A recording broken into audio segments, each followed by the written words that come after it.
Minha namorada me humilhou na frente de todos, mas esqueceu que o carro de luxo era meu. Quando minha namorada saiu e me viu caminhando em volta de um Rolls Royce, ela me empurrou para longe do carro com desprezo. Disse furiosa: "Sai de perto do carro do meu amor, criatura miserável. Não quero que você suje ele." Então, um homem colocou o braço em volta da cintura dela por trás e disse: "Ficar olhando o meu carro não vai te ajudar em nada. Você não nasceu com ele e nunca vai ter algo assim na vida." Ao olhar para as duas pessoas na minha frente, percebi que talvez tivesse sido enganado esse tempo todo. Minha namorada nem sequer ficou envergonhada por ter sido pega me traindo. Pelo contrário, ela disse tranquilamente: "Eu só estava com você para você fazer meus trabalhos da faculdade." E continuou: "Agora não preciso mais fingir. Vamos terminar." Depois disso, ela abraçou o cara e entrou no Rolls Royce junto com ele. Aos poucos, me recuperei do choque. Peguei o celular e disquei para a polícia. Alô, quero denunciar um caso. Meu Rolls Royce, avaliado em 15 milhões, foi roubado durante as férias de verão. Minha namorada, Carla Nogueira, sempre estava tão ocupada que eu mal conseguia falar com ela. Então, no primeiro dia do semestre, resolvi ir até o dormitório dela com um presente para fazer uma surpresa. Assim que cheguei ao prédio do dormitório, vi um carro que me parecia familiar. Enquanto eu caminhava em volta do carro, Carla saiu do prédio. Ao me ver, me olhou com desdém e disse: "Dá para parar de ficar olhando o carro dos outros desse jeito? Que vergonha!" Eu estava prestes a explicar que o carro era meu e que só estava curioso sobre como ele foi parar ali depois de eu tê-lo levado para lavar. Mas, antes que pudesse falar algo, um homem abraçou Carla e a beijou bem na minha frente. Ao ver minha cara de surpresa, ele riu e perguntou: "Amor, você não me disse que já tinha terminado com esse fracassado faz tempo? O que ele está fazendo aqui ainda?" Eu queria perguntar quando foi que terminamos, mas Carla apenas me lançou um olhar de desprezo e respondeu: "É típico de um pobre coitado que não sabe aceitar o término." O homem, percebendo que eu olhava para o Rolls Royce de vez em quando, não conseguiu segurar o riso novamente. "Cara, não adianta nada ficar babando no meu carro. Você não nasceu com ele e nunca vai ter nada parecido na vida." Carla deu um sorriso que eu nunca tinha visto antes e completou: "É isso aí. Sai de perto do carro do meu amor. Não quero que você suje ele." O homem deu de ombros e disse despreocupado: "Não tem problema. Deixa ele olhar. Se ele sujar, eu compro outro. Dinheiro não é problema para mim." Eu estava tão perplexo que apontei para o carro e perguntei, desconfiado: "Quer dizer que esse carro é seu?" O homem soltou uma gargalhada, tirou as chaves do bolso e ligou o carro à distância. "E se não fosse meu, como eu teria as chaves? Além disso, se não é meu, pode ser o seu?" Ao ver ele acionar o carro, entendi imediatamente que ele devia ser um manobrista ou alguém da lavagem de carros.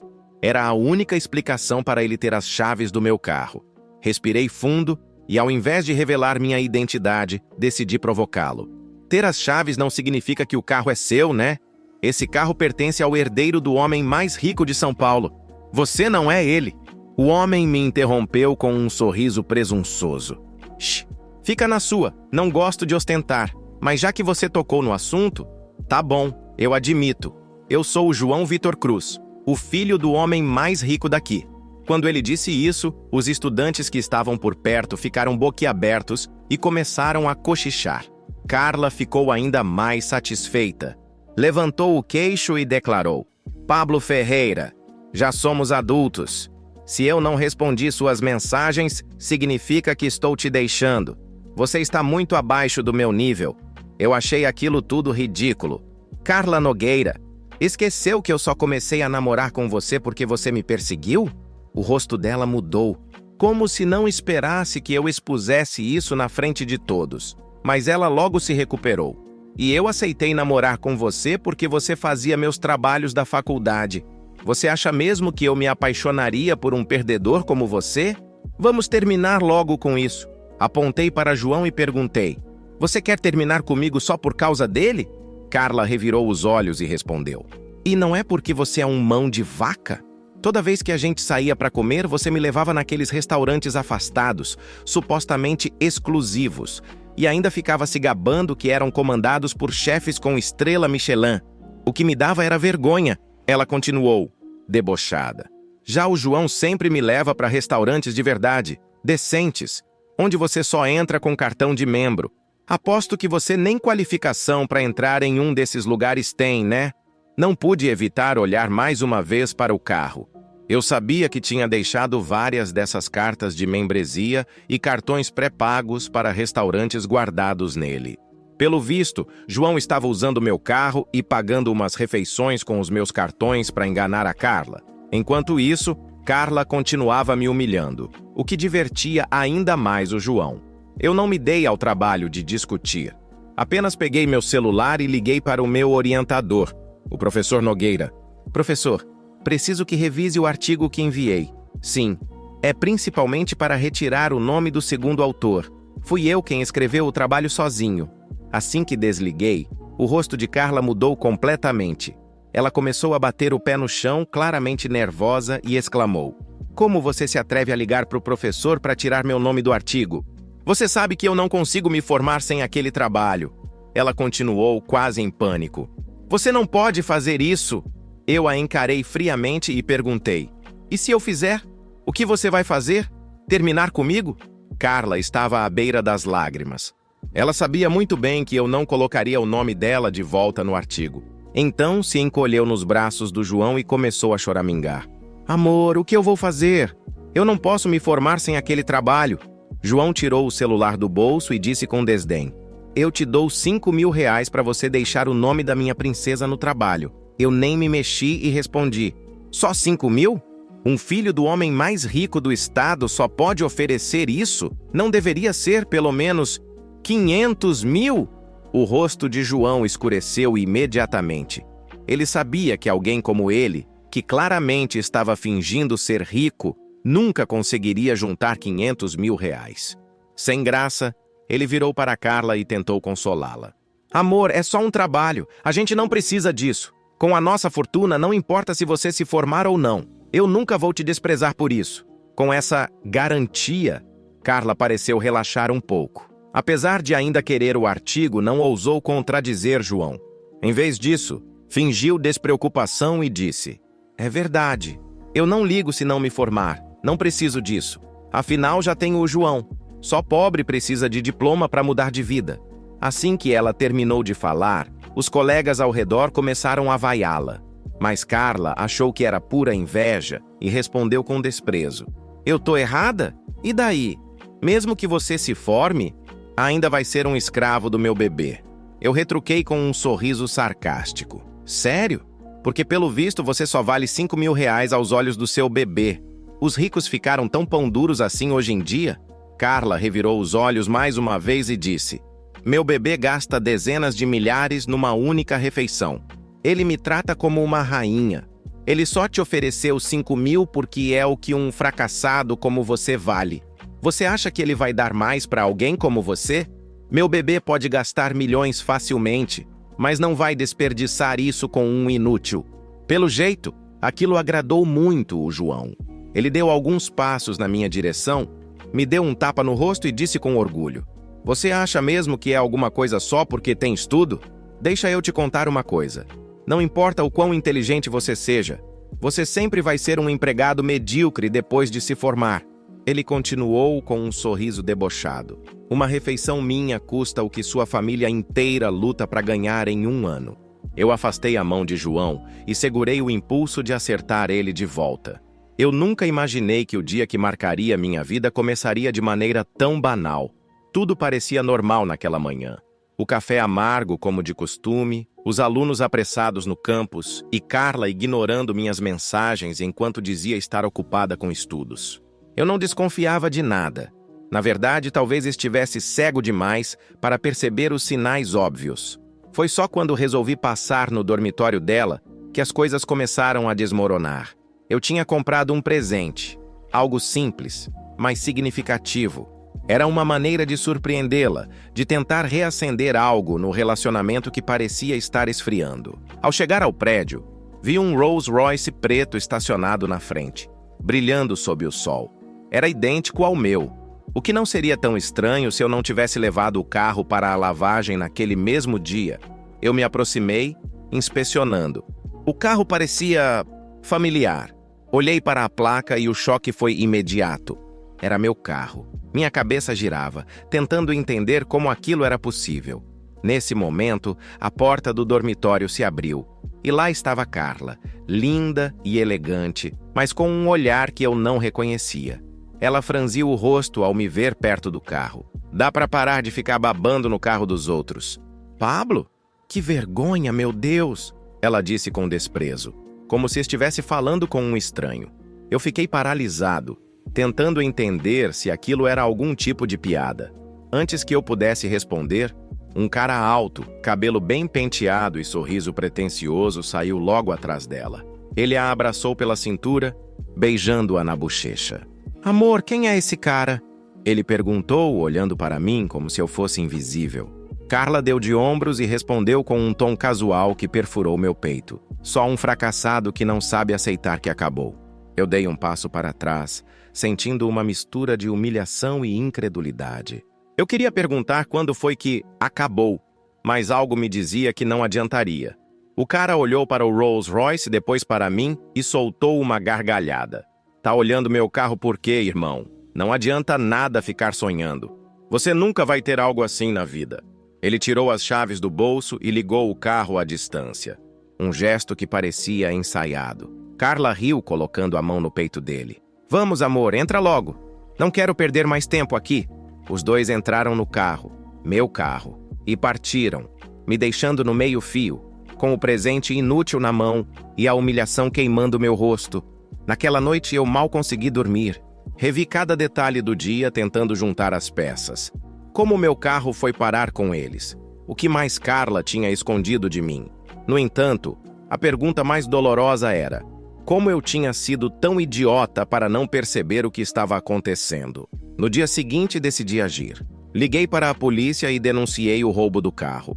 Enquanto isso, comecei a investigar por conta própria. Revirei conversas antigas, lembrei de saídas suspeitas de Carla, de desculpas esfarrapadas. A cada nova descoberta, minha raiva crescia. Não era só o carro, era tudo. Ela tinha me usado. E ele, aquele João, um completo desconhecido, estava aproveitando o fruto do meu trabalho. Eu sabia que precisava de mais provas antes de dar o próximo passo. Comecei a monitorar os dois discretamente. Descobri que João era um impostor. Ele fingia ser rico para impressionar Carla e o círculo social dela. Mas o pior veio quando vasculhei algumas contas bancárias antigas que tinha em conjunto com Carla. Ela havia transferido pequenas quantias para ele regularmente, sem que eu percebesse. Aos poucos, o quebra-cabeça se completava.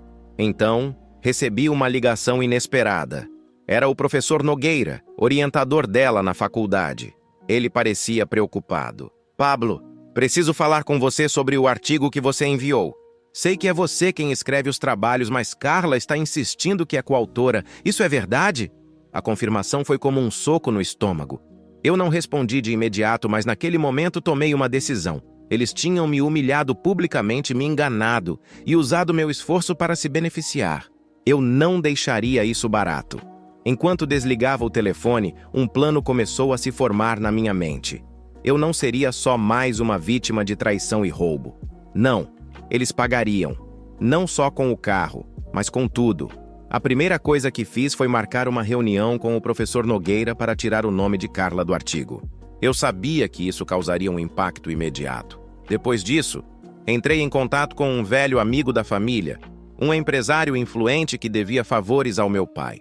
Precisava de ajuda para expor João e Carla publicamente, mas de uma forma que eles nunca pudessem se recuperar. Enquanto isso, Carla começou a perceber que algo estava errado. Ela me mandou uma mensagem. O que você está fazendo? Por que você ligou para o professor? Eu li a mensagem e sorri. Ela estava começando a sentir o gosto do desespero. Respondi apenas: isso é só o começo. Agora, eu estava mais preparado do que nunca. Os dias que se seguiram foram uma mistura de raiva e determinação.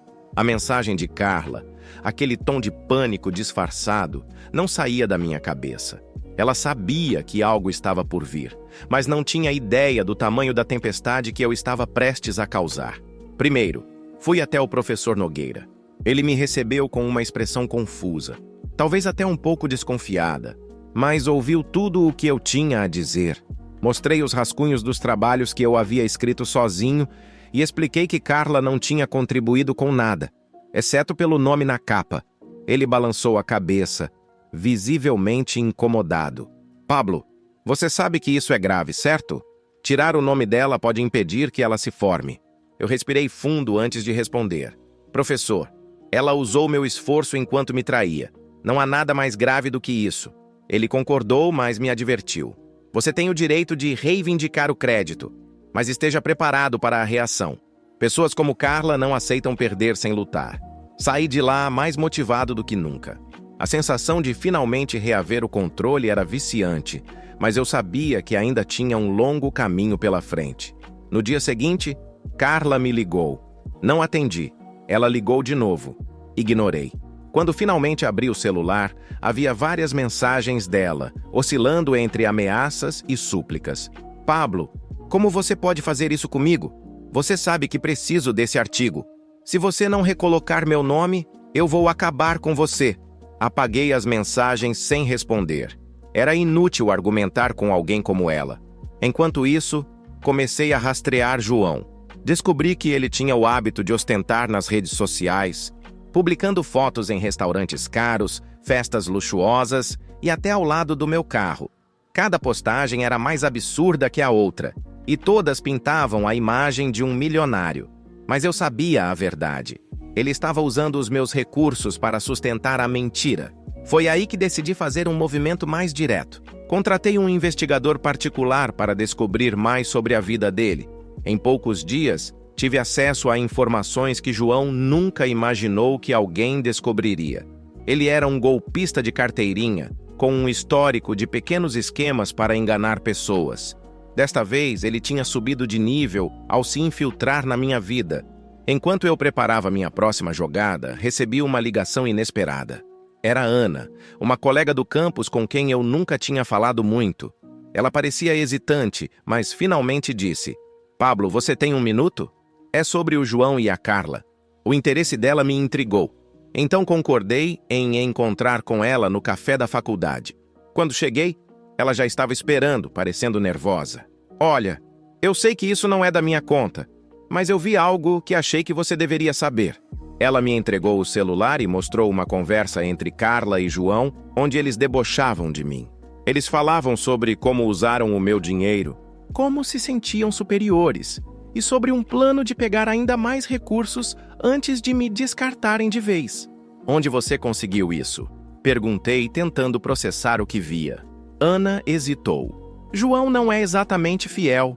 Ele estava tentando me impressionar, mas acabei descobrindo mais do que deveria. A informação foi como um combustível para minha raiva. Agradeci a Ana, mas antes que eu pudesse sair, ela me segurou pelo braço. Pablo, cuidado! Eles não vão cair sem lutar. Eu não respondi, mas estava mais determinado do que nunca.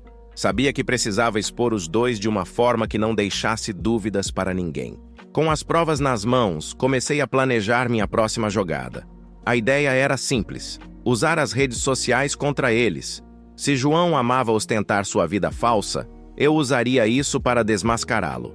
Naquela noite, criei um perfil anônimo e comecei a postar as provas. Fotos de transferências bancárias, mensagens entre Carla e João e até detalhes sobre o histórico criminoso dele. Cada postagem era mais devastadora que a anterior. Em questão de horas, os comentários começaram a surgir. Pessoas que conheciam João e Carla começaram a compartilhar as postagens e a história começou a se espalhar como fogo. No dia seguinte, Carla me encontrou no campus. Ela estava furiosa, seu rosto vermelho de raiva. Foi você, não foi? Você está tentando arruinar minha vida. Eu a encarei, impassível. Só estou devolvendo o favor, Carla. Ela tentou argumentar, mas eu a cortei. Você brincou com a pessoa errada. Agora, lide com as consequências. Antes que ela pudesse responder, meu celular vibrou. Era uma mensagem do investigador. Ele havia descoberto algo ainda maior. João estava envolvido em um esquema que ia além de mim. Ele estava conectado a uma rede de golpes que incluía outras pessoas importantes, e a verdade estava prestes a explodir. As revelações sobre João eram ainda mais profundas do que eu imaginava. Ele não era apenas um farsante qualquer. Era um profissional em enganar pessoas. E sua conexão com Carla parecia mais complexa do que eu pensava. A mensagem do investigador particular era direta. João estava envolvido em um esquema de lavagem de dinheiro ligado a pessoas influentes. E minha situação com ele era apenas a ponta do iceberg. Essa descoberta era o que faltava para acender de vez minha determinação. João e Carla tinham me subestimado, mas agora eu estava armado com informações que poderiam destruir não apenas a reputação deles, mas também sua liberdade. Decidi começar a agir com cuidado. Era vital que nem João nem Carla soubessem até onde eu tinha ido. Liguei para o investigador e pedi mais detalhes. Ele falou com um tom grave. Pablo, isso é maior do que imaginávamos. João usa o mesmo esquema há anos. Ele encontra pessoas financeiramente estáveis, finge ser um investidor ou herdeiro, e as usa para sustentar seu estilo de vida. Mas o mais preocupante é quem está por trás dele. Aquilo me deixou alerta. Quem está por trás? Um empresário chamado Sérgio Albuquerque. Ele é o verdadeiro cérebro do esquema. João é apenas um peão, mas parece estar tentando se afastar desse grupo e agir por conta própria. Sérgio Albuquerque. O nome não me era estranho. Ele era conhecido por eventos beneficentes e parcerias empresariais no Brasil, mas sempre houve rumores de que sua fortuna vinha de meios obscuros. Saber que João estava conectado a ele tornava tudo ainda mais perigoso. Ao mesmo tempo, Carla parecia estar perdendo o controle. Dias depois da nossa última conversa, ela apareceu no dormitório enquanto eu estava saindo. Seu olhar não era mais de superioridade, era de desespero. Pablo, podemos conversar? Eu cruzei os braços mantendo a distância. O que você quer agora? Ela respirou fundo, tentando manter a compostura. Eu sei que errei, mas por favor, você precisa parar com isso. Você está arruinando minha vida. Eu ri, sem acreditar no que ouvia. Arruinando sua vida? Carla, você destruiu a minha confiança, roubou o meu dinheiro e ainda teve a cara de pau de me humilhar publicamente. Acha mesmo que vou sentir pena de você agora? Ela deu um passo à frente, quase implorando. Eu não sabia que ia chegar a esse ponto, Pablo. Eu só queria algo melhor para mim. Algo melhor? Usar as pessoas é a sua ideia de algo melhor? Ela ficou em silêncio, sem saber o que responder. Pela primeira vez, vi um vislumbre de arrependimento em seu rosto, mas não era o suficiente. Antes que eu pudesse dispensá-la, ela disse algo que me deixou intrigado. Você acha que conhece o João, mas ele é perigoso, Pablo. Mais do que você imagina. Aquilo me pegou desprevenido. Perigoso como? Ele trabalha para pessoas que não aceitam traições. Se eles descobrirem que você está investigando, você estará em perigo. Eu a encarei, tentando entender se aquilo era uma tentativa de me manipular ou um alerta genuíno. Por que você está me dizendo isso? Carla olhou para os lados, como se temesse ser ouvida. Porque, apesar de tudo, eu nunca quis que você se machucasse. Antes que eu pudesse responder, ela saiu apressada, deixando-me com mais perguntas do que respostas. Aquilo era real? Ou era apenas mais uma das manipulações dela? Decidi não arriscar. Fui até o investigador novamente e compartilhei o que Carla tinha dito. Ele me olhou com seriedade. Ela está certa. Sérgio Albuquerque é conhecido por lidar com traidores de forma definitiva. Se João está agindo fora do controle dele, talvez você possa usar isso a seu favor. Como assim? Sérgio não gosta de riscos. Se você expuser João como um problema, Sérgio pode decidir que ele não vale a pena. Era uma estratégia arriscada, mas eficaz. João se achava intocável, mas se Sérgio descobrisse o quanto ele estava exposto, sua sorte mudaria rapidamente. Enquanto isso, continuei postando as provas contra João nas redes sociais. As reações foram explosivas. Pessoas começaram a questionar suas histórias, e algumas até apareceram para compartilhar experiências semelhantes. A máscara de João estava começando a cair. Naquela noite, recebi uma mensagem de um número desconhecido. Pare agora, ou você vai se arrepender. Eu sabia que aquilo só podia vir de João ou de alguém ligado a ele, mas em vez de me intimidar, aquilo apenas reforçou minha determinação. Ele estava começando a sentir o peso das consequências e eu estava longe de parar. No dia seguinte, uma nova peça do quebra-cabeça surgiu. O investigador me informou que João tinha marcado um encontro em um restaurante de luxo no centro de São Paulo e que Sérgio Albuquerque estaria lá. Era a chance perfeita para observar de perto como eles interagiam e talvez descobrir mais sobre o esquema. Fui até o restaurante disfarçado e me sentei em uma mesa afastada. João chegou primeiro, acompanhado de Carla. Ela parecia tensa, diferente da arrogância habitual. Poucos minutos depois, Sérgio chegou. Ele era exatamente como imaginei. Um homem de meia idade, bem vestido, com uma aura de autoridade inegável. A conversa deles foi intensa, embora eu não conseguisse ouvir tudo. Mas uma frase de Sérgio ficou clara. Se você continuar cometendo erros, João, não haverá próxima vez. A tensão no rosto de João era evidente. Ele estava em apuros, e eu sabia que podia usar isso. Enquanto eu saía do restaurante, uma ideia começou a se formar. Eu não só derrubaria João, mas usaria Sérgio Albuquerque para garantir que ele nunca mais pudesse prejudicar ninguém. Sair daquele restaurante com a ideia de usar Sérgio Albuquerque a meu favor parecia arriscado, mas inevitável. Eu estava entrando em um jogo perigoso, e agora era tudo ou nada. A expressão no rosto de João, carregada de tensão e medo, deixou claro que ele não estava no controle como aparentava. Sérgio era a chave para o desfecho dessa história. Naquela noite, revisei tudo o que sabia. Sérgio não era apenas um empresário com negócios obscuros. Ele era metódico e brutal. Pessoas que cruzavam seu caminho simplesmente desapareciam. O problema era que ele também não podia ser confrontado diretamente. Qualquer passo em falso, e eu poderia acabar no mesmo destino que João. Antes de dormir, recebi mais uma mensagem anônima. Última chance. Pare agora.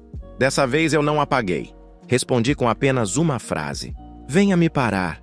Sabia que estava cutucando a fera, mas era exatamente o que eu queria. Precisava que eles se mostrassem mais. Eu tinha que obrigá-los a agir, e para isso deixei o investigador avisado. Cada movimento que João ou Carla fazia estava sendo monitorado. 2 dias depois, recebi um relatório detalhado. João estava se afundando. Sérgio o pressionava para resolver os problemas causados pelas postagens que eu tinha publicado. Ele estava ficando paranoico, evitando seus lugares habituais e tentando limpar seu nome, mas a internet já não perdoava. A cada prova que surgia, mais pessoas se voltavam contra ele. Mesmo Carla estava começando a sofrer as consequências, sendo ignorada por colegas e humilhada em redes sociais. Mas isso não era suficiente. Eles precisavam de algo mais. Decidi dar um golpe mais direto. Fui até o advogado da minha família, um homem experiente e discreto, e contei tudo. Ele me ajudou a formalizar uma denúncia envolvendo João e Carla no roubo do meu carro e no uso indevido das minhas finanças. A polícia foi acionada e, em menos de 24 horas, João foi intimado a depor. O que eu não esperava era que Carla também fosse chamada. Quando recebi a notícia, quase senti pena dela. Quase. Na manhã seguinte, Carla apareceu no campus. Ela estava irreconhecível. Maquiagem borrada, roupas desalinhadas e olhos inchados. Ela me encontrou no corredor e dessa vez não havia traço algum de arrogância. Pablo, por favor, podemos conversar? Eu a encarei sem dar sinal de empatia. Diga logo o que quer, Carla. Ela engoliu em seco. Você denunciou o João, não foi? Denunciei vocês dois, na verdade. Ela fechou os olhos, como se estivesse tentando manter a calma. Quando abriu, lágrimas começaram a escorrer. Pablo, eu sei que fiz coisas horríveis. Sei que te usei. Mas, por favor, não me deixe cair junto com ele. Ri com amargura. Você acha que merece um tratamento diferente? Carla, você me traiu, me humilhou e roubou meu trabalho. Agora quer piedade? Ela balançou a cabeça desesperada. Eu não sabia no que estava me metendo. João me disse que era só um empréstimo. Ele nunca mencionou Sérgio. A menção ao nome de Sérgio confirmou o que eu suspeitava. Ela também estava com medo dele. Sérgio está pressionando vocês? Ela hesitou antes de responder. Ele acha que eu sei demais. João me colocou no meio disso. E agora ele quer me calar. Era difícil dizer se ela estava sendo sincera ou se tentava ganhar minha simpatia. Mas algo no tom dela parecia verdadeiro. Carla estava aterrorizada. E não era por mim. E por que eu deveria me importar? Perguntei, impassível. Ela olhou ao redor, como se temesse que alguém estivesse ouvindo. Porque ele também vai atrás de você, Pablo. João te expôs e agora você é um problema para eles. Aquilo não era exatamente uma surpresa, mas ouvir as palavras dela tornava tudo mais real. Então, você quer que eu faça o quê? Retruquei. Me ajude a sair disso. Eu posso te dar informações sobre João, sobre Sérgio, tudo o que você quiser. Só me tira dessa, por favor. Eu a encarei por alguns segundos, analisando sua expressão. Havia sinceridade no pânico dela, mas eu sabia que Carla sempre colocava seus próprios interesses em primeiro lugar. Vou pensar. Deixei-a ali, no corredor, enquanto minha mente trabalhava em 1000 possibilidades. Carla poderia ser útil, mas confiar nela seria arriscado. Naquela noite, recebi uma ligação do investigador. Ele parecia preocupado. Pablo, precisamos conversar. Algo aconteceu. Fui até seu escritório imediatamente. Quando cheguei, ele estava com o rosto tenso, os braços cruzados sobre a mesa. João foi visto entrando em um galpão na zona industrial. Sérgio estava com ele. E isso é incomum por quê? O investigador respirou fundo. Porque Sérgio nunca aparece em lugares como esse. E pelo que descobrimos, aquele galpão é usado para resolver problemas. Engoli em seco. Entendi o que ele queria dizer. Sérgio provavelmente estava cansado de João e tinha decidido lidar com ele pessoalmente. Aquilo significava que João estava prestes a ser eliminado. Uma parte de mim queria ignorar aquilo. João merecia pagar por tudo o que tinha feito. Mas outra parte sabia que, se Sérgio eliminasse João, eu seria o próximo. Quero que continue monitorando. Não podemos perder nenhum movimento. E quanto a você? Pensei por um momento antes de responder. Vou garantir que, quando Sérgio terminar com João, ele não tenha a chance de vir atrás de mim. Saí do escritório com uma ideia perigosa.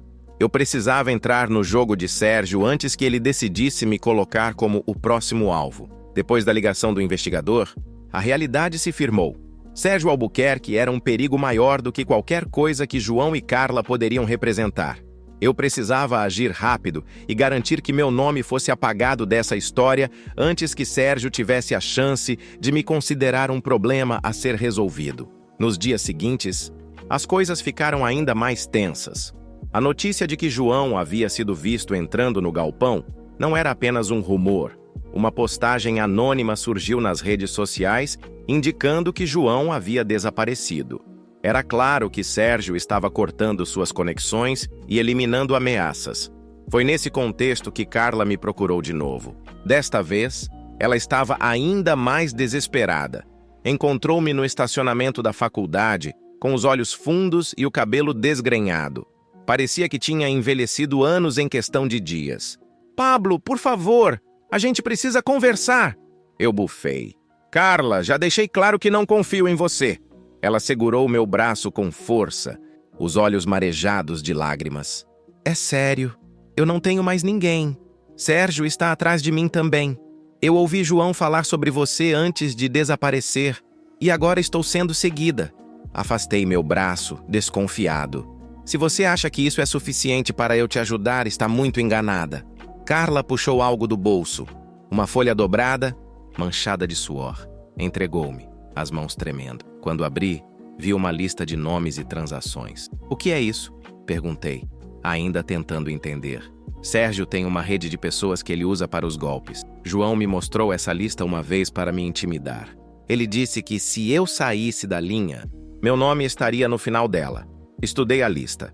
Reconheci alguns nomes de empresários famosos e outros que provavelmente eram cúmplices. Se essa lista chegasse às mãos certas, poderia ser a ruína de Sérgio. Mas havia algo ainda mais intrigante. Meu nome não estava ali. Olhei para Carla. Por que ele não me incluiu? Ela abaixou a cabeça. João mentiu para ele. Disse que você era um alvo fácil. Alguém que nunca iria reagir. Mas agora que você começou a se mover, Sérgio te vê como uma ameaça. A revelação me pegou desprevenido. João havia tentado me pintar como um idiota, mas acabou transformando-se em uma ameaça para ele mesmo. Agora eu tinha um trunfo, mas ainda precisava decidir como usá-lo. Antes que pudesse falar, Carla segurou meu braço novamente. Por favor, Pablo. Eu sei que você não tem motivos para confiar em mim, mas eu te ajudo. Te dou tudo o que sei sobre João e Sérgio. Só me ajuda a sair disso viva. Eu a encarei por um momento. Havia algo diferente nela dessa vez. O medo parecia real, mas a dúvida ainda pairava. Carla, se você está mentindo, eu juro que vai se arrepender. Ela assentiu freneticamente. Eu não estou. Eu só quero sair disso. Peguei a lista e saí sem prometer nada. Precisava de tempo para pensar. Mais tarde, no escritório do investigador, mostrei a lista. Ele arregalou os olhos assim que a viu. Isso é ouro puro, Pablo. Se levarmos isso à polícia... Interrompi. A polícia não pode lidar com Sérgio. Ele tem influência demais. O investigador ficou em silêncio por um momento, então sugeriu. E se vazarmos para a imprensa? Era arriscado, mas talvez fosse a única forma. Se a lista se tornasse pública, Sérgio seria pressionado de todos os lados. Ele teria que desviar sua atenção para se proteger, o que me daria tempo para me livrar completamente dessa história. Mas antes que tomássemos qualquer decisão, o investigador recebeu uma ligação. Ele atendeu, ouvindo com atenção, e então desligou com uma expressão grave. João foi encontrado. Onde? Morto. A notícia foi um soco no estômago. Apesar de tudo, eu não esperava que Sérgio fosse tão rápido. João tinha sido o último obstáculo direto, e agora estava fora do caminho. O investigador continuou. Aparentemente foi suicídio. Mas sabemos que não foi isso. Eu sabia que estava ficando sem tempo. Sérgio estava eliminando seus problemas um por um e não demoraria para que eu fosse o próximo da lista. Naquela noite, Carla me ligou. Seu tom era baixo, quase inaudível. Pablo, você viu o que aconteceu com o João? Vi. Isso vai acontecer comigo também. E com você. Eu respirei fundo. Não, se você me contar tudo o que sabe. Ela hesitou antes de responder. Ok. Mas precisamos nos encontrar, pessoalmente. Marcamos de nos encontrar em um café afastado no dia seguinte. Enquanto eu me preparava para o encontro, não conseguia deixar de pensar. Sérgio estava eliminando todos os riscos. O que me garantia que Carla não era a próxima peça do seu jogo, ou que eu não estava sendo atraído para uma armadilha? O café estava quase vazio quando cheguei. Carla já estava lá, olhando para a porta a cada minuto. Assim que me viu, veio correndo até mim. Obrigada por vir, disse ela, quase sussurrando. Antes que eu pudesse responder, meu celular vibrou. Uma mensagem de um número desconhecido apareceu na tela. Você tem exatamente 24 horas para parar, ou será o próximo. Olhei para Carla, que percebeu minha reação. É ele, não é? Perguntou, quase em pânico. Sim, ela começou a tremer. Pablo, precisamos sair daqui. Agora, algo no tom dela me convenceu. Saímos apressados, mas ao virar a esquina vi um carro preto estacionado do outro lado da rua. Quando nos afastamos, ele começou a nos seguir. Agora o jogo não era apenas sobre vingança, era sobre sobrevivência. O carro preto nos seguiu por algumas quadras antes de desaparecer em uma curva. Carla estava praticamente sem ar, com as mãos tremendo ao segurar o celular. Ela olhava para trás a cada passo, como se esperasse que algo saltasse das sombras. Pablo, eu disse que eles estavam atrás de mim, disse ela, quase chorando. Eu percebi, Carla. Agora cala a boca e entra aqui. Retruquei puxando-a para dentro de um táxi que passava pela avenida. Dei o endereço do meu apartamento, um local que Sérgio provavelmente ainda não conhecia. O motorista olhou para nós pelo retrovisor, claramente desconfiado, mas não fez perguntas. O trajeto foi silencioso, exceto pelo som nervoso de Carla mexendo nas unhas e olhando para o celular a cada poucos segundos. Quando finalmente chegamos, entrei rapidamente com ela e travei todas as portas. O silêncio no apartamento parecia mais pesado do que o normal. Carla foi direto para o sofá e desabou, enterrando o rosto nas mãos. Eu não consigo mais viver assim, Pablo. Não consigo. Bem, deveria ter pensado nisso antes de se envolver com o João. Respondi friamente, jogando minha mochila em uma cadeira. Ela me encarou, com os olhos vermelhos e brilhando de lágrimas. Você acha que eu queria isso? Ele me enganou também. No começo ele era charmoso, parecia ter tudo. Eu só queria sair da vida que eu tinha. E decidiu que a melhor maneira era usar as pessoas, mentir e roubar. Parabéns, Carla. Funcionou muito bem até agora. Ela ficou em silêncio, mas dava para ver que minhas palavras a atingiram como um tapa. Eu queria que ela sentisse o peso das escolhas que havia feito, mas também sabia que não era hora de prolongar isso. Precisávamos de um plano. Carla, escuta. João está morto, e você é o próximo alvo de Sérgio. Ele não vai deixar pontas soltas. Ela balançou a cabeça freneticamente. Eu sei, mas o que você vai fazer? Ele também está atrás de você. Sentei-me em frente a ela e abri meu laptop. Vou obrigá-lo a se expor. Como? Eu não respondi imediatamente. Minha mente estava fervendo com ideias. Precisava ser algo rápido e devastador. Algo que tirasse Sérgio do controle e o colocasse em uma posição vulnerável. Carla, você sabe onde ele guarda informações confidenciais? Documentos? Registros de transações? Qualquer coisa? Ela hesitou antes de responder. Ele tem um escritório em um prédio na Avenida Paulista. João me levou lá uma vez. Disse que era onde Sérgio guardava os contratos mais importantes, mas o lugar tem segurança máxima. Aquilo era um começo. Ótimo. Então, é pra lá que vamos. O quê? Você está maluco? Eles vão nos matar. Ignorei o pânico dela. Precisávamos agir rápido, ou seríamos apenas mais 2 nomes riscados da lista de Sérgio. Liguei para o investigador e expliquei a situação. Ele concordou em nos encontrar próximo ao prédio para ajudar a planejar o próximo passo. Na noite seguinte, estávamos estacionados em um beco perto do edifício. O investigador, um homem calmo e experiente chamado Eduardo, nos deu uma análise rápida do local. Sérgio não é burro. Ele tem câmeras por toda parte e seguranças armados no prédio. Não vai ser fácil. Carla já estava pálida e sua respiração era rápida e superficial.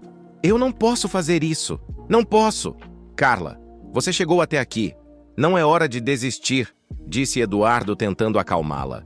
Olhei para ela com firmeza. Se você não ajudar, estará morta até o final da semana. Prefere isso?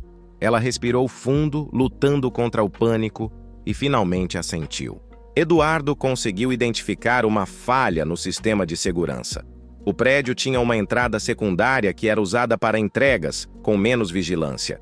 Ele sugeriu que usássemos isso para acessar o andar onde estavam os arquivos. Quando finalmente entramos, cada passo parecia ecoar pelos corredores vazios. Carla estava agarrada ao meu braço, enquanto Eduardo monitorava as câmeras no celular. Chegamos à sala indicada e começamos a vasculhar os armários e gavetas. Encontramos contratos, extratos bancários e até gravações de áudio que comprovavam as atividades ilícitas de Sérgio. Mas foi quando abri um cofre no canto da sala que encontrei o maior trunfo, um pendrive. Eduardo analisou rapidamente e confirmou. Isso aqui é a bomba. Tem tudo o que precisamos. O alívio durou pouco. Quando estávamos saindo, ouvimos vozes no corredor. Carla congelou e Eduardo gesticulou para que ficássemos em silêncio. Escondemo-nos em uma sala ao lado, segurando a respiração enquanto os passos se aproximavam. Você ouviu algo? Perguntou uma voz masculina grave. Provavelmente os entregadores. Sempre deixam a porta batendo, respondeu o outro. Eles ficaram ali por alguns segundos que pareceram horas antes de finalmente se afastarem. Quando o som desapareceu, Eduardo nos sinalizou para continuar. Saímos o mais rápido possível, com o coração disparado, mas conseguimos escapar antes que alguém percebesse. De volta ao meu apartamento, Eduardo começou a organizar os arquivos do pendrive para enviá-los a jornalistas e autoridades confiáveis. Carla parecia exausta, mas aliviada. Eu, por outro lado, sabia que a luta estava longe de acabar. Na manhã seguinte, Sérgio recebeu um golpe que abalou seu império. Manchetes em todos os jornais expunham seu esquema de lavagem de dinheiro, contratos fraudulentos e conexões com figuras criminosas. A pressão aumentava e eu sabia que ele estava encurralado. Mas então meu telefone vibrou. Era uma mensagem de um número desconhecido. "Você foi longe demais, Pablo. Agora é pessoal." Receber aquela mensagem deixou claro que eu havia cruzado uma linha perigosa. Sérgio não era mais apenas uma ameaça distante. Ele agora estava atrás de mim diretamente. O tom frio e calculado da mensagem ecoava na minha mente, como se fosse uma contagem regressiva silenciosa para algo terrível. Eu mostrei a mensagem para Eduardo, que estava analisando os arquivos do pendrive. Ele franziu o senho, claramente preocupado. "Isso não é blefe, Pablo. Sérgio não é o tipo de homem que manda avisos sem intenção de agir." Carla, sentada no canto da sala, parecia prestes a desmoronar. Ela tinha as mãos entrelaçadas e os olhos fixos no chão, como se estivesse tentando desaparecer. "Eu disse que isso ia acontecer. Eu disse, agora ele vai matar a gente." "Carla, cala a boca", respondi sem paciência. "Se ele quisesse nos matar agora, já teria feito isso. Ele está blefando, tentando me assustar." Eduardo me olhou com seriedade. "E se não estiver?" "Sérgio está encurralado. Ele perdeu dinheiro, aliados, e agora sua reputação está em jogo. Isso o torna mais perigoso do que nunca." Eu sabia que Eduardo tinha razão, mas não havia espaço para hesitação. Sérgio podia estar desesperado, mas isso significava que ele também estava vulnerável. "Precisamos forçá-lo a agir", disse. Finalmente. Eduardo arqueou uma sobrancelha. "Forçá-lo? Como?" Olhei para Carla, que ainda parecia perdida em seu próprio medo. "Carla, você disse que Sérgio tem mais pessoas envolvidas, certo?" Ela levantou os olhos lentamente. "Sim, ele tem contatos em outras cidades. Empresas que ajudam a encobrir os esquemas." "Ótimo! Vamos expor todas elas." Eduardo soltou um suspiro pesado. "Pablo, isso pode ser um tiro no pé. Quanto mais você mexer com ele, mais rápido ele vai reagir." Eu me virei para ele, determinado. "É exatamente isso que eu quero. Sérgio precisa saber que não tem mais controle." Passei as próximas horas com Eduardo organizando os dados restantes do pendrive. Havia contratos com empresas de fachada, nomes de políticos e até registros de pagamentos a autoridades. Era mais do que suficiente para desmantelar o restante do esquema de Sérgio. Enquanto isso, Carla tentava se manter firme, mas estava claramente à beira do colapso. Ela finalmente quebrou o silêncio. "Ah, Pablo, você tem certeza de que isso vai funcionar?" "Tenho certeza de que ele vai reagir. E quando isso acontecer, estaremos prontos." Na manhã seguinte, os dados foram divulgados para jornalistas e blogueiros investigativos. Em poucas horas, novas reportagens começaram a circular. Sérgio não era mais apenas um empresário influente. Ele agora era oficialmente o centro de um dos maiores escândalos financeiros do país. Mas o que aconteceu em seguida foi ainda mais inesperado. Uma das empresas ligadas a Sérgio se adiantou e lançou um comunicado, admitindo parcialmente sua participação no esquema. Aparentemente, eles estavam tentando salvar a própria pele, mas isso só confirmava que Sérgio estava perdendo aliados rapidamente. Enquanto as notícias se espalhavam, recebi outra mensagem no celular. Desta vez, era um vídeo. Apertei o play, com Eduardo e Carla ao meu lado. No vídeo, um homem estava amarrado a uma cadeira em um local escuro. Seu rosto estava machucado, mas reconheci imediatamente. Era o investigador que Sérgio usava para coletar informações para seus golpes. Uma voz masculina, baixa e ameaçadora surgiu no fundo. "Pablo, você pensa que está no controle, mas vou te mostrar o que acontece quando alguém cruza o meu caminho." No final do vídeo, o homem foi brutalmente golpeado. A tela ficou preta logo em seguida. Carla começou a chorar, cobrindo o rosto com as mãos. Eduardo ficou em silêncio, mas seu rosto estava sombrio. "Isso não foi só um aviso, Pablo. Foi uma declaração de guerra." Eu respirei fundo, lutando contra o medo e a raiva. Sérgio está tentando me intimidar, mas agora ele cometeu um erro. Eduardo me olhou, confuso. "Que erro?" Ele revelou onde está. Parei o vídeo e dei zoom no fundo da imagem. Havia um reflexo na parede de metal, mostrando um letreiro parcialmente visível. Era o nome de um galpão na zona portuária. Sérgio estava se escondendo em um de seus próprios depósitos. Eduardo balançou a cabeça. Pablo, mesmo que saibamos onde ele está, você não pode ir até lá. É uma armadilha. Eu sei, e é por isso que não vou sozinho. Peguei o celular e fiz algumas ligações. Entre os contatos que adquiri com o pendrive, havia o nome de uma figura-chave, um antigo cúmplice de Sérgio que, pelo visto, também tinha motivos para querer vê-lo destruído. No dia seguinte, organizei uma reunião com ele. Era um homem chamado Marcos, um ex-aliado de Sérgio que havia sido traído durante um dos golpes. Quando expliquei o que estava acontecendo, ele concordou em me ajudar. Sérgio acha que pode controlar tudo, mas ele nunca foi bom em gerenciar os próprios aliados. Eu ajudo você, mas quero uma coisa em troca. Quero assistir à queda dele. Fechado. Respondi sem hesitar. Com a ajuda de Marcos e Eduardo, montamos uma emboscada. A ideia era simples: atrair Sérgio para fora de seu esconderijo e forçá-lo a enfrentar as consequências de seus crimes. Naquela noite, Carla me encarou com uma expressão mista de medo e esperança. Você acha que isso vai funcionar? Eu segurei seu olhar. Vai, porque agora é ele ou nós. A tensão era palpável. O plano estava em movimento, mas o risco era maior do que nunca.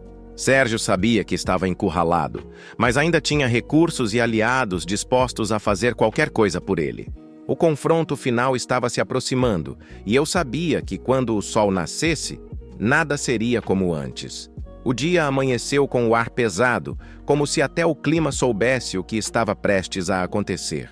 Sérgio não era o tipo de homem que recuava sem lutar, e eu sabia que, ao tentar atraí-lo para fora de seu esconderijo, estava pisando em terreno instável.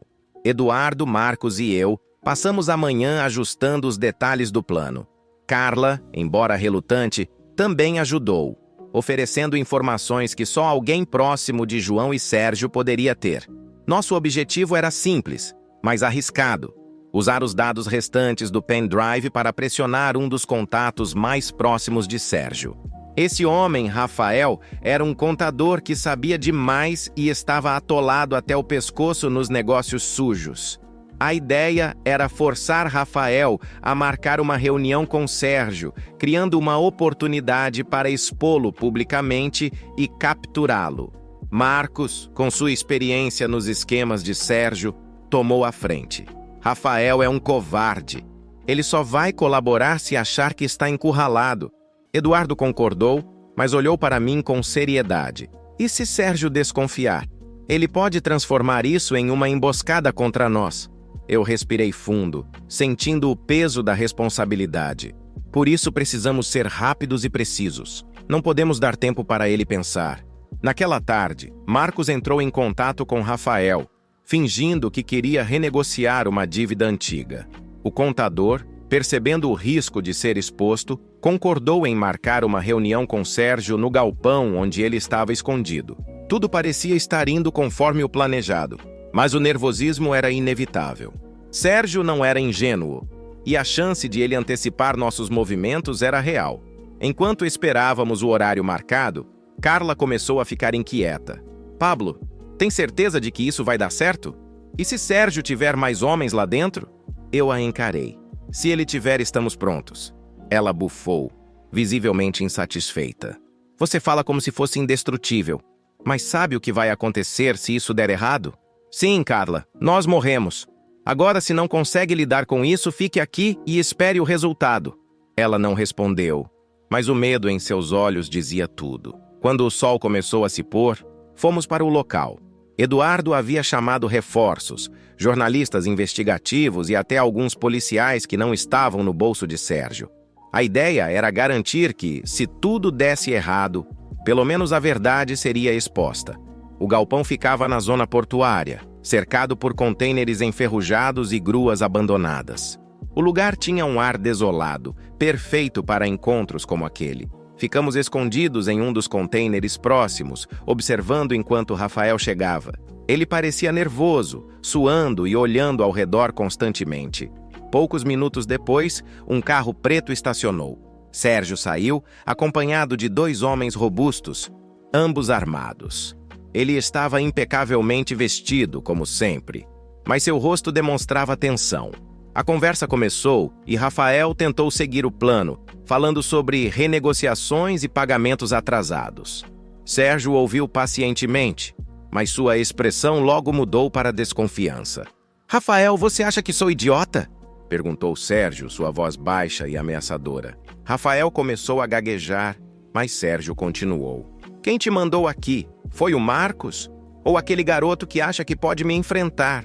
Eu me encolhi ao ouvir meu nome indiretamente mencionado. Ele sabia que estávamos por trás disso. Marcos sussurrou ao meu lado. "Está saindo do controle. Precisamos agir agora."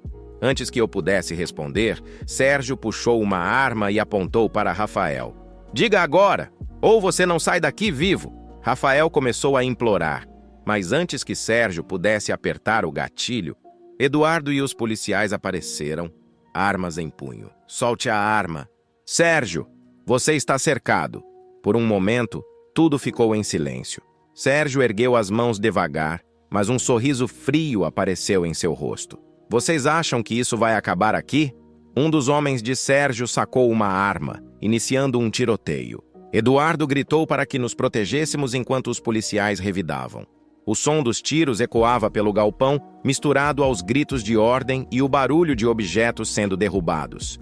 No meio do caos, vi Sérgio correndo para os fundos do galpão. Sem pensar, fui atrás dele. "Pablo, volta aqui!"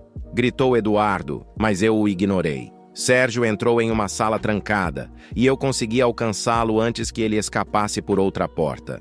Ele estava encurralado, mas não parecia intimidado. "Você é mais esperto do que pensei, garoto.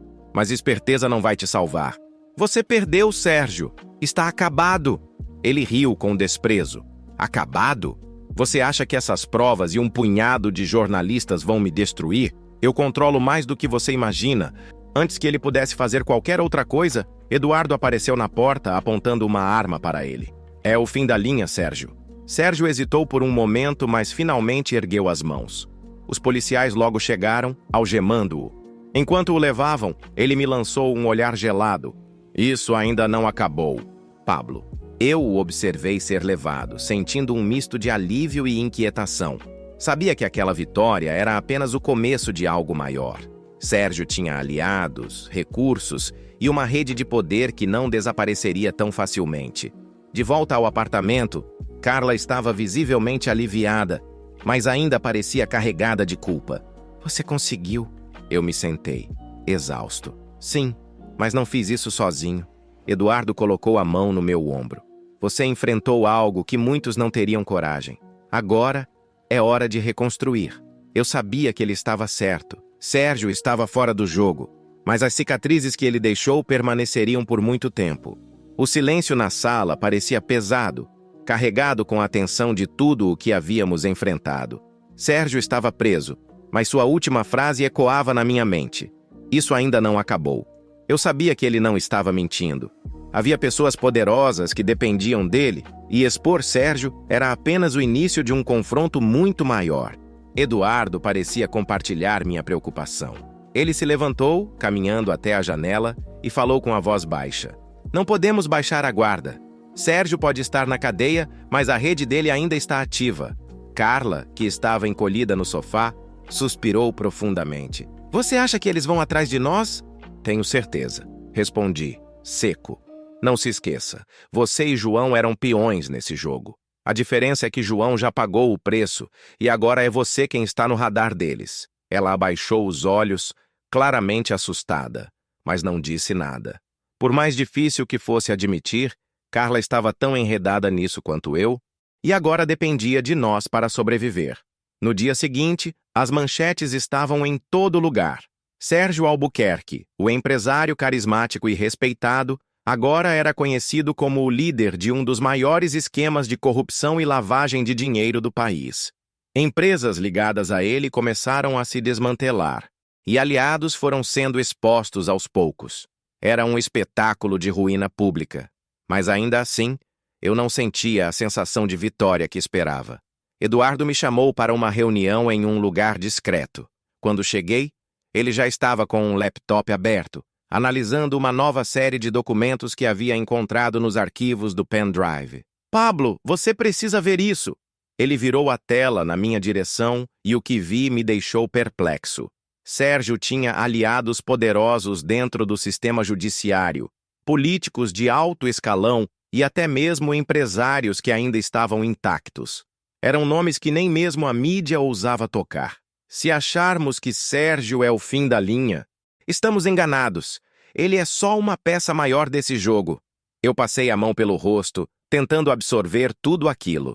Então, o que fazemos? Eduardo me olhou com seriedade. Precisamos decidir até onde estamos dispostos a ir. Enquanto isso, Carla continuava vivendo sob tensão constante. Ela mal saía de casa, temendo ser seguida ou atacada. Em um momento de vulnerabilidade, ela se aproximou de mim, hesitante. Pablo, posso te perguntar uma coisa?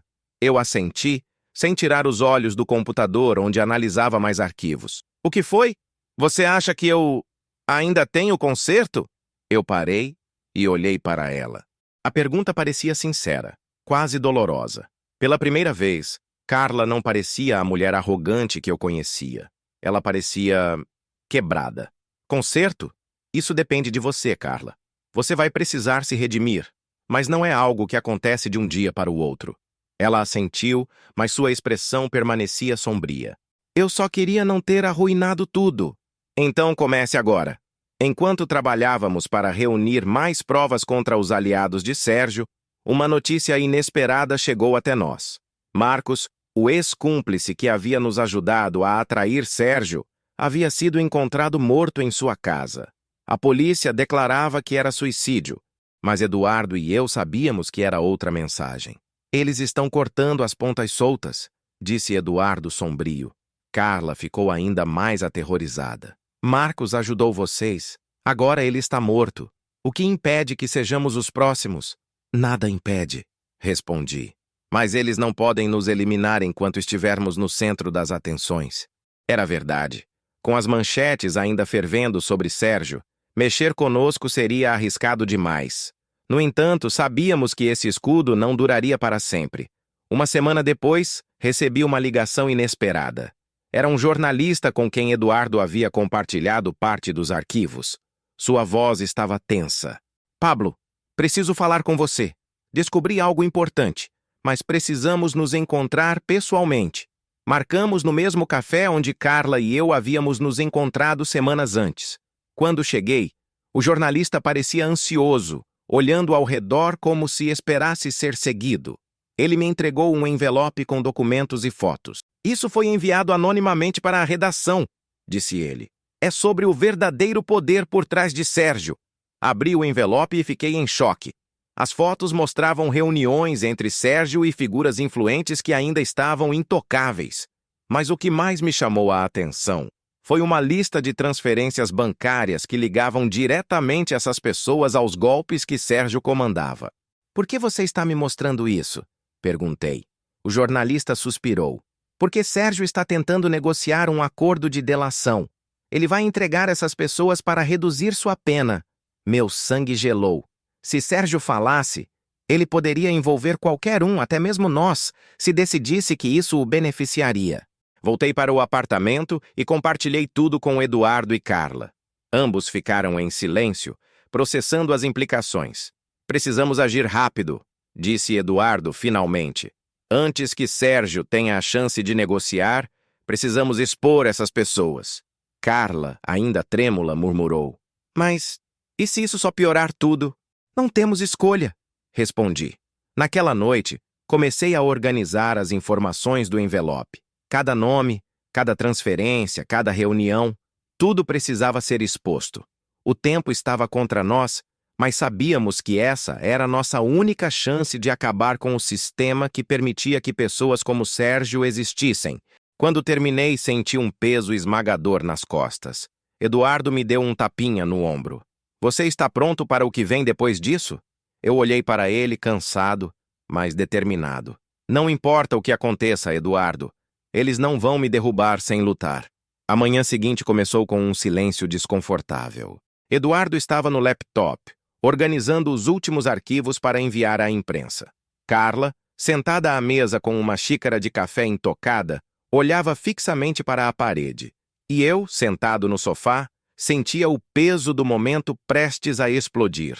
Sabíamos que, uma vez que esses arquivos fossem divulgados, não haveria como voltar atrás. Os nomes expostos incluíam políticos, empresários e até membros das forças de segurança. Eram pessoas com poder suficiente para fazer desaparecer quem cruzasse seus caminhos. Ainda assim, não havia alternativa. "Está tudo pronto", disse Eduardo finalmente. "Quando eu apertar esse botão, a rede deles vai implodir." Carla levantou o olhar, tensa. "E depois? O que acontece com a gente?" Eu respirei fundo, tentando manter a calma. "Depois nos protegemos como pudermos. Mas, Carla, é hora de você decidir de que lado está." Ela parecia hesitar por um momento, mas então assentiu, os olhos brilhando com algo que parecia arrependimento. "E estou do lado certo agora." Eduardo clicou no botão e os arquivos começaram a ser enviados para jornalistas de todo o país.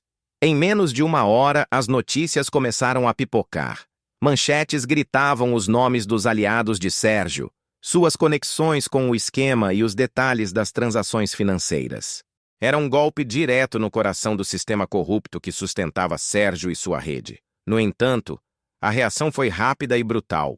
Naquela tarde, enquanto eu ainda monitorava as repercussões, recebi uma ligação de um número desconhecido. Atendi, e a voz do outro lado era fria e calculada. "Você acha que venceu?" "Pablo" era um dos nomes expostos nos documentos. "Você está brincando com fogo, garoto. Isso não vai terminar bem para você." Desliguei sem responder, mas o recado estava claro. Eles estavam se reorganizando, e a represália viria. Eduardo me alertou para mudarmos de endereço imediatamente. Carla, embora hesitante, concordou. Sabíamos que agora éramos alvos, mas também sabíamos que o dano que causamos era irreversível. Nos dias que se seguiram, assistimos ao sistema de Sérgio desmoronar. Ele havia tentado negociar um acordo de delação, mas as provas já estavam públicas demais para que qualquer acordo fosse eficaz. Em uma audiência transmitida ao vivo, ele foi condenado a uma longa sentença por seus crimes. Mas o preço para nós também foi alto. Eduardo desapareceu após uma reunião com um jornalista, e eu soube, no fundo, que ele havia sido eliminado. Carla, cada vez mais paranoica, decidiu deixar o país, partindo para um lugar onde pudesse começar de novo. Antes de ir, me encarou com um olhar pesado. "Pablo, eu nunca vou poder consertar o que fiz, mas obrigada por me dar uma chance de tentar." Eu apenas assenti, sem palavras. E então, restava apenas eu. Com Sérgio preso e sua rede em pedaços, senti um alívio passageiro, mas também uma solidão esmagadora. Não era apenas uma vitória. Era um lembrete do preço de enfrentar o poder. Agora vou explicar o que aconteceu com cada um. Carla. Carla se refugiou no exterior e começou uma nova vida. Embora ainda carregasse a culpa pelo que havia feito, ela encontrou um emprego modesto e permaneceu longe de esquemas ou manipulações. Apesar de tudo, prometeu a si mesma que nunca mais seguiria o mesmo caminho. Eduardo. Eduardo, fiel até o fim, foi morto em circunstâncias misteriosas. Sua morte nunca foi oficialmente investigada, mas Pablo sabe que foi um ato de retaliação pelas informações expostas. Seu legado, no entanto, permanece vivo nos arquivos que ajudou a tornar públicos. Sérgio Albuquerque. Condenado a 25 anos de prisão, Sérgio perdeu tudo. Ele ainda tenta negociar com aliados remanescentes, mas sua influência é praticamente inexistente. Na cadeia, é apenas mais um homem tentando sobreviver. Marcos. Embora tenha ajudado Pablo no momento crucial, Marcos pagou o preço por suas antigas conexões com Sérgio. Sua morte foi um lembrete cruel de que ninguém escapa completamente de um passado sombrio. Os aliados expostos, os nomes revelados nos documentos enfrentaram investigações, escândalos públicos e prisões. Alguns fugiram do país, outros tentaram encobrir seus rastros, mas poucos escaparam ilesos. O sistema corrupto que Sérgio ajudava a sustentar estava em colapso. Rafael, o contador. Depois de ser forçado a colaborar, Rafael desapareceu. Suspeita-se que ele tenha mudado de identidade para escapar de qualquer retaliação dos aliados de Sérgio, a mídia e o público. As revelações causaram uma onda de indignação nacional. Protestos e investigações pressionaram o governo a reformar sistemas que permitiram que o esquema prosperasse. O impacto das exposições foi sentido por anos.